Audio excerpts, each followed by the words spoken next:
lot of the research suggests that men and women grieve differently, that men grieve inwardly and they immerse themselves in their work, whereas women rely on those social networks to help them grieve. And this difference in grief can cause tension within a marriage, because when you don't see somebody grieving the same way you're grieving, you think to themselves, they don't care as much as I care. So there's a lot of tension, and you see lower marriage satisfaction in bereaved parents. Did y'all ever experience that? And if so, how were you able to start to turn towards each other instead of turning away in order to remain a team and complete the mission that y'all are on right now? Great question. Wendy, you want to start? Sure. Thank you for the question, and thank you for recognizing that.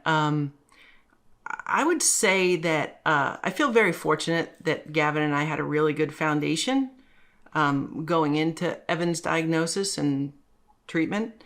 And then, of course, after he passed away. And through the whole process, I kind of felt like we were able to switch off, sort of being strong for each other.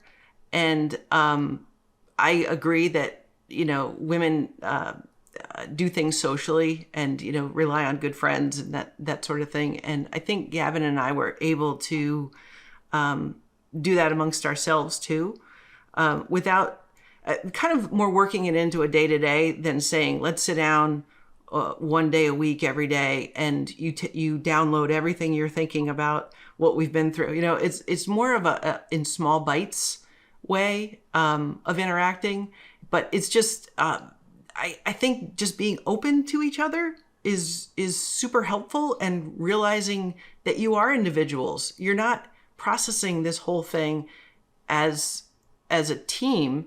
You are, but really you're individuals first, and then you're a couple second, and recognizing that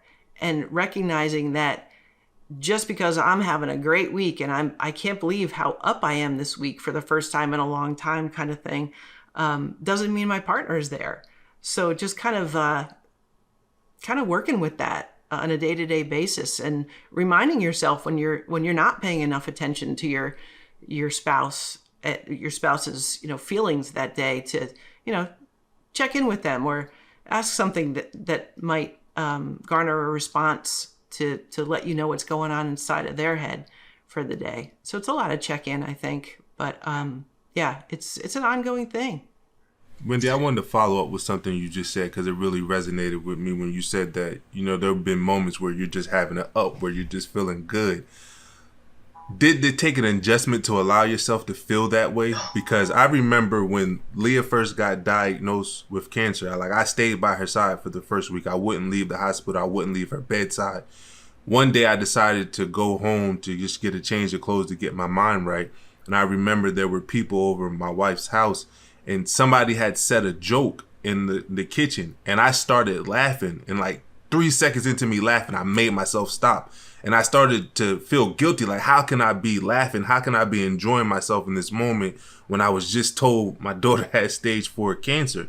And it took me a while to allow myself to still experience joy and experience positive emotions through this battle. Did it take you that time after losing your son, and that you allowed yourself to feel good? 100%. Absolutely. It was, Evan was our only child. So after he died, I went from doing mom things to not doing mom things. So, it's not that I wasn't Evan's mom anymore. I'll always be Evan's mom, but he was no longer here. I didn't make him breakfast anymore. I didn't take him to school. I didn't take him to a friend's house. I didn't take him to the pool. I didn't do anything. It was just a hard stop. And figuring out who I was after that, after 4 years of being so intense with him, 7 years, I was with him the whole time, but really on an intense basis for 4 years, going through what we all went through, it was a true shock to the system after he left us. I even remember the day after he left us, we had friends over and they were making dinner in our kitchen, and somebody said something that was funny, and I laughed. And just the onslaught of emotions after that laugh, it was like, number one, it sounded foreign to me. I was like, what was that sound that just happened? You know, it wasn't me. Wait, it was me. How could that be me? And like you were saying, how is it possible that I can be laughing right now? Do I feel good? No, I don't feel any part of good. And that's one takeaway I took away from this whole experience, is how emotions can contradict each other in the same exact second. And not just one or two emotions, 4, 5, 6, 7, 8, 9, 10 emotions in the same exact second are just moving around in your head, and you're feeling each one of them simultaneously. I didn't know that was really possible to that extent before this all happened to me. So Devin, I absolutely agree with how long it takes to allow yourself to start to feel like it's okay to laugh, and it's okay to laugh and not feel guilty about that. And I think what ultimately made me feel like it was okay to do that was imagining Evan and how much joy he gave to us and how much joy he gave to the world. I mean, I'm not kidding that he was a bright light to everyone he talked to. He's just one of those kids.